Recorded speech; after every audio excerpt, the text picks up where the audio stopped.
வணக்க மக்களே. Chennai Tambaram road signal அருகே சாலை ஓரத்தில் அமர்ந்து சிறுமி ஒருவர் தீவிரமாக படித்துக் கொண்டிருக்கும் நெகிழ்ச்சியான வீடியோ ஒன்று வைரலாகி வருகிறது. அந்த சிறுமியின் தாய் அருகில் உள்ள ஒரு சிறிய ஸ்டூலில் பூவை வைத்து வியாபாரம் செய்து கொண்டிருக்க, அந்த சிறுமியே தரையில் அமர்ந்து புத்தகத்தில் மூழ்கியுள்ளார். சுற்றிலும் வாகனங்களில் சத்தம் மற்றும் போக்குவரத்து நெரிசல் என பல்வேறு இடையூறுகள் இருந்த போதிலும் எதையும் பொருட்படுத்தாமல் அந்த சிறுமி தனது படிப்பில் மட்டுமே முழு கவனத்தையும் செலுத்தியுள்ளார். மாலை நேரம் கடந்த இருள் சூழும் தொடங்கிய பின்னருமே கூட அந்த சிறுமி படிப்பை நிறுத்தவில்லை. அருகில் இருந்த கடையில் இருந்து வந்த வெளிச்சத்தை பயன்படுத்தி அவர் தொடர்ந்து படித்து கொண்டே இருந்தார். போதிய வசதிகள் இல்லாத சூழலிலும் கல்வியின் மீது அந்த சிறுமி கொண்டுள்ள தீராத ஆர்வமும் அர்ப்பணிப்பும் பார்ப்போரை வியப்பில் ஆழ்த்தியுள்ளது. மேஜை, நாற்காலி போன்ற எந்த ஒரு சொகுசு வசதிகளும் இல்லை. ஆனால் அவளின் அசைக்க முடியாத தன்னம்பிக்கை மட்டுமே உள்ளது.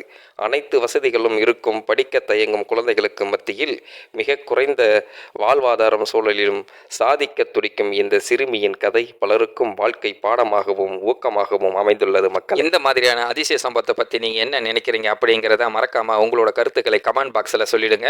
முடிந்த அளவுக்கு இந்த வீடியோவை மற்றவங்களுக்கும் ஷேர் பண்ணுங்க. கூடவே நம்ம சேனலையும் சப்ஸ்கிரைப் பண்ணி விட்டுருங்க.